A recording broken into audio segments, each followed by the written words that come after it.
গোপাল চাচার একটি বড় গুণ হলো কোনো বাচ্চা যদি টাকার অভাবে খেতে না পারে, কান্নাকাটি করে, উনি কিন্তু তাকে যেভাবে বোঝানো যায়, যতটুকু দিয়ে বোঝানো যায় তাকে ততটুকু দিয়ে বুঝিয়ে সেখান থেকে উঠে আসেন। এভাবে ওনার দিনে 2 থেকে 300 টাকার প্রোডাক্ট এমনিতেই চলে যায় অন্যের পিছনে। এনার প্রাপ্তি কি? ওই বাচ্চাটি আচার, চলতা বা ঝালচানা বা চানাচুর নেওয়ার পর খুব সুন্দর একটা হাসি দেন এবং সেই হাসিতে ওনার বুকটি ভরে যায়।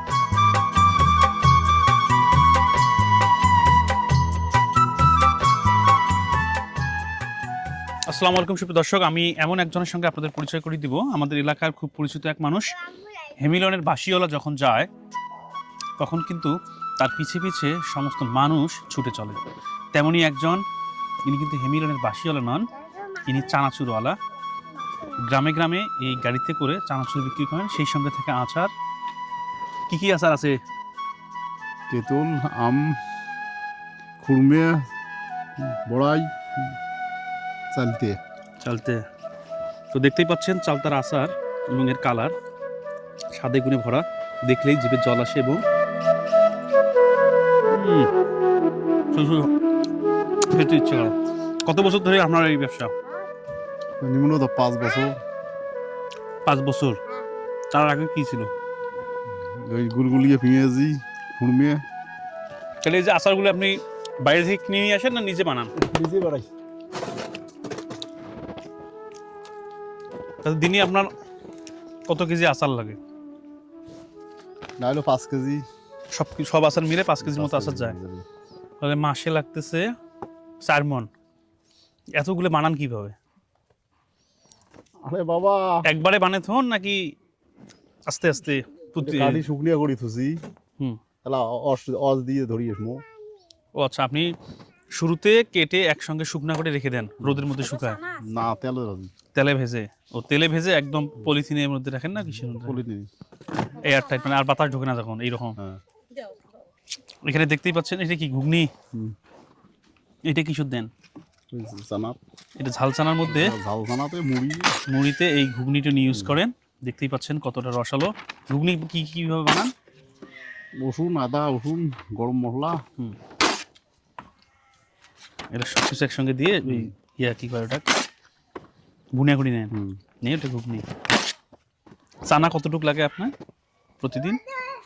3 কেজি এসে 4 কেজি। 3 থেকে 4 কেজি চানা। চানা তো এটা বাইরে থেকে নিয়ে আসেন না নিজে বানান? না, বাইরে থেকে দিই এটা চানা। এটা বানবার বাইরে বাবা। বারবার তো পান, কিন্তু সময় লাগে বেশি। সময় না। আচ্ছা, তাহলে সব থেকে বেশি বিক্রি হয় কোনটা? চানাই বেশি হবে। চানা। দেখেন, উনি কিন্তু আমাকে আদর করে খাওয়াচ্ছেন। এর দোকানে আমরা ছোটবেলা থেকে অনেক খাইতাম। এখন কত টাকা বিক্রি হয় দিনে? বর্তমান ম্যাক্সিমাম 3000। 3000 টাকা বিক্রি হবেই। উর্ধে উর্ধে তো বেশি অনুষ্ঠান গেলে মনে করি যে যেহেতু আজকে অনুষ্ঠান হয়েছে, না হলেও গেলেও 5-7 হাজার বেশি হইলে। করে অনুষ্ঠান যাওত আছে এই যে সল্লিধার।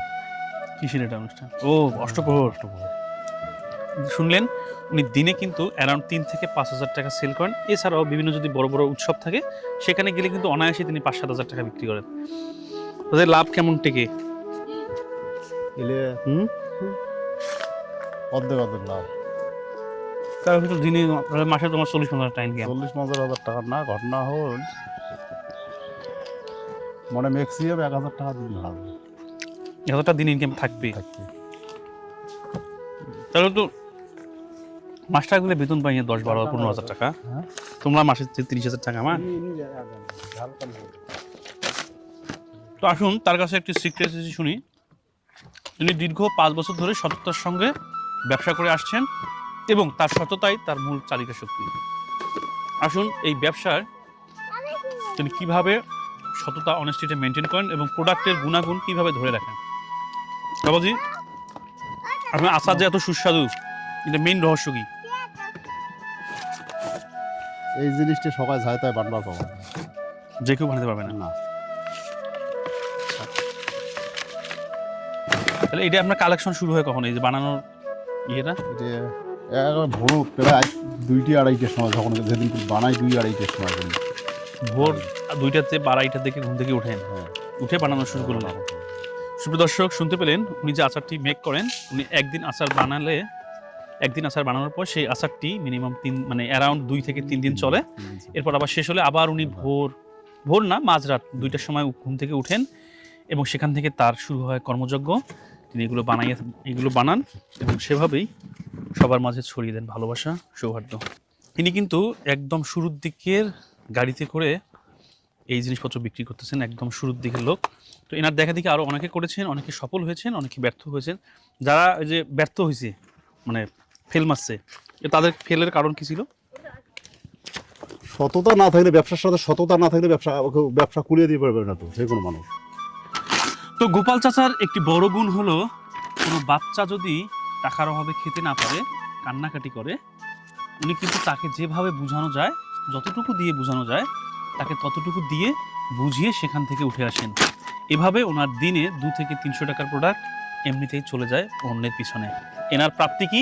ওই বাচ্চাটি আচার, চলতা বা ঝালচানা বা চানাচুর নেওয়ার পর খুব সুন্দর একটা হাসি দেন এবং সেই হাসিতে ওনার বুকটি ভরে যায়। আসুন এই সমস্ত মানুষের গল্প সবার মাঝে তুলে ধরি, তাদেরকে সাহায্য করি। অনেক বাচ্চার অভিভাবকরা তাদেরকে পিটায়, কারণ একদিকে টাকা দিতে পারে না, অন্যদিকে বাচ্চার কান্না।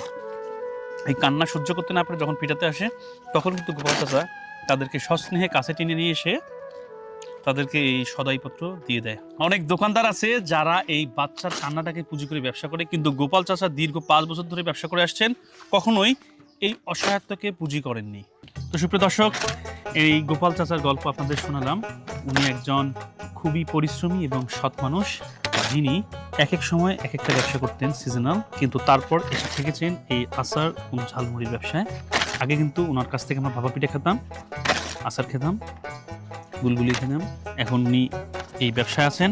আপনারা সবাই এনার মতো সকলের মাঝে হাসি ছড়িয়ে দিন, ভালোবাসা ছড়িয়ে দিন, সততার সঙ্গে ব্যবসা করে দিন। ইনশাল্লাহ আল্লাহ আপনাকে কখনোই ঠকাবে না। আপনি এই দুনিয়া এবং পরকালের দুনিয়া, 2 দুনিয়াতেই কামিয়াবি হবেন।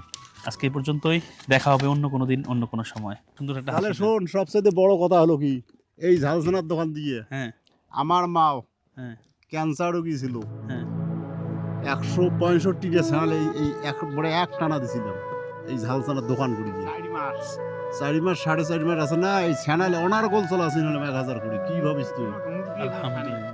মুখ দিয়ে তার খাদ্য নালীর জাম ছিল, তাই খাইতে পারে নাই। তো এই ব্যবসা করে এই ব্যবসা করিয়ে চ্যানেল ট্রিটমেন্ট করছে। প্রতিদিন, এটাও ভগবান দেয়, এটা তার বাপ মার সেবা ঝাড়ে তাড়ে ভাগ্য হয় না।